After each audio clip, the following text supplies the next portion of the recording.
सोमवार व्रत कथा। एक बार किसी एक नगर में एक साहूकार था। उसके घर में धन की कोई कमी नहीं थी, लेकिन कोई संतान ना होने के कारण वह बहुत दुखी रहता था। संतान प्राप्ति के लिए वह हर सोमवार को व्रत करता था और पूरी श्रद्धा के साथ शिव मंदिर जाकर भगवान शिव और माता पार्वती की पूजा करता था। उसकी भक्ति देखकर एक दिन माँ पार्वती प्रसन्न होकर भगवान शिव को से साहूकार की मनोकामना पूर्ण करने की निवेदन करती हैं कि हे प्रभु, साहूकार की जो भी इच्छाएं हैं वो उनको पूरी करिए। पार्वती जी के आग्रह पर भगवान शिव ने कहा कि हे पार्वती, इस संसार में हर प्राणी को उसके कर्मों का फल मिलता है। जिसके भाग्य में जो है उसे भोगना ही पड़ता है। लेकिन पार्वती जी ने साहूकार की भक्ति देखकर उसकी मनोकामना पूर्ण करने की इच्छा व्यक्त की। माता पार्वती के आग्रह पर शिवजी ने साहूकार को पुत्र प्राप्ति का वरदान तो दिया, लेकिन उन्होंने बताया कि यह पुत्र सिर्फ 12 वर्ष तक ही जीवित रहेगा। माता पार्वती और भगवान शिव की बातचीत को लेकर साहूकार सब बातें सुन रहा था, इसीलिए वह ना तो इस बात को की खुशी हुई और ना ही उसे कोई दुख हुआ। वह पहले की भांति शिव जी की पूजा करता। कुछ समय बाद साहूकार की पत्नी ने एक पुत्र को जन्म दिया। जब वो बालक 11 वर्ष का हुआ तब उसे पढ़ने के लिए काशी जी भेज दिया। सोचा कि अब इसको काशी जी पढ़ने के लिए भेजूंगा। साहूकार ने पुत्र के मामा को बुलाकर उसे बहुत सारा धन देकर कहा कि तुम इस बालक को काशी जी विद्या प्राप्ति के लिए ले जाओ। तुम लोग रास्ते में यज्ञ कराते जाना और ब्राह्मणों को भोजन दक्षिणा देते हुए जाना। दोनों मामा भांजे इसी तरह यज्ञ कराते और ब्राह्मणों को दान दक्षिणा देते हुए काशी नगरी निकल पड़े। इस दौरान रात में एक नगर में जाना पड़ा जहाँ की राजा की कन्या का विवाह था। लेकिन जिस राजकुमार से उसका विवाह होने वाला था वह एक आंख से काना था। राजकुमार के पिता ने अपने पुत्र के काना होने पर बात को छुपाने के लिए सोचा, क्यों ना साहूकार के पुत्र को दूल्हा बनाकर राजकुमारी से विवाह करा दूंगा और विवाह के बाद उसको धन देकर विदा कर दूंगा और राजकुमारी को अपने नगर ले जाऊंगा। लड़के को दूल्हे का वस्त्र पहनाकर राजकुमारी से विवाह करा दिया। साहूकार का पुत्र बहुत ही ज़्यादा ईमानदार था।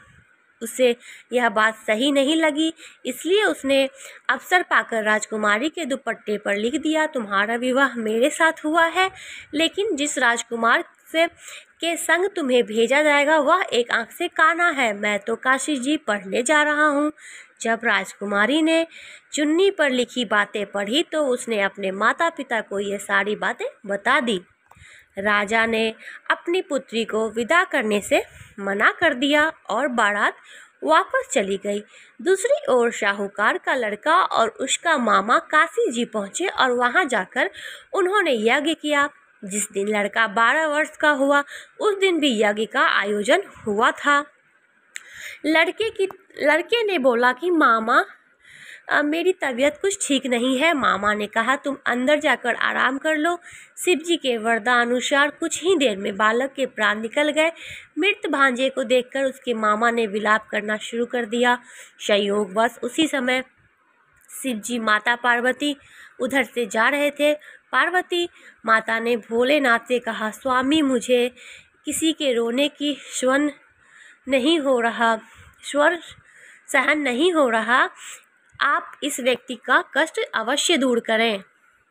जब शिवजी मित्र बालक के समीप गए तो बोले कि यह वही साहूकार का पुत्र है जिसे मैंने 12 वर्ष की आयु का वरदान दिया था। अब इसकी आयु पूरी हो चुकी है।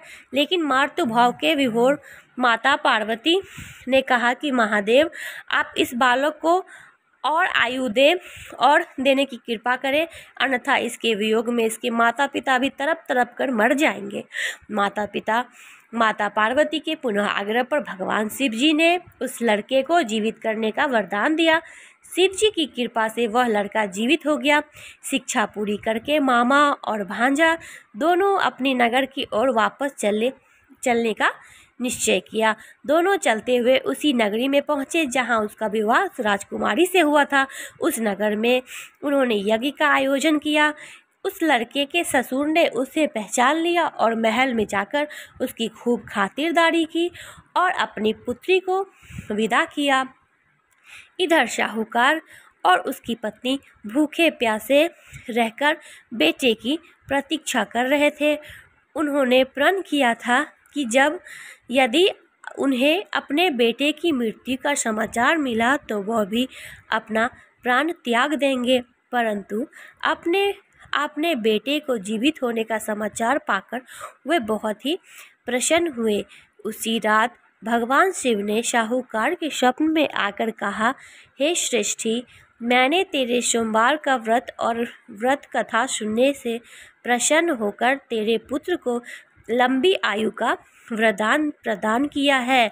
इसी प्रकार जो कोई सोमवार व्रत करता है तथा कथा सुनता और पढ़ता है, उसके भी सारे दुख दूर होते हैं और मनोकामनाएं की पूर्ति होती है। शिव के जन्म की कहानी हर कोई जानना चाहता है। श्रीमद् भागवत के अनुसार एक बार जब भगवान विष्णु और ब्रह्मा अहंकार से अभिभूत हो स्वयं को श्रेष्ठ बताते हुए लड़ रहे थे, तब एक जलते हुए खंभे जिसका कोई और छोर ब्रह्मा या विष्णु भी नहीं समझ पाए, वो भगवान शिव उनसे प्रकट हुए। यदि किसी का बचपन है तो निश्चित उसका जन्म भी और अंत भी होगा। इसीलिए महादेव का कोई भी ओर या छोर आज तक नहीं लगा पाया है। तो दोस्तों, आप लोग भी ये कथा को ज़रूर सुने और हमें कमेंट में ज़रूर बताएं कि कैसी लगी आपको सोमवार व्रत की कथा। आशा करती हूँ कि आप लोगों को ये कथा अच्छी लगी हो तो हमारे चैनल को लाइक करें, सब्सक्राइब कर दें और इतनी ही सुंदर सुंदर कथाएं सुनने के लिए, पूजा पाठ से जुड़ी हुई वीडियो देखने के लिए हमारे चैनल को सब्सक्राइब करें और शेयर भी करें, जिससे हम लोगों को थोड़ी आप लोगों से हेल्प मिल सकेगी। मिलती हूँ एक नए वीडियो के साथ दोस्तों, तब तक के लिए हर हर महादेव।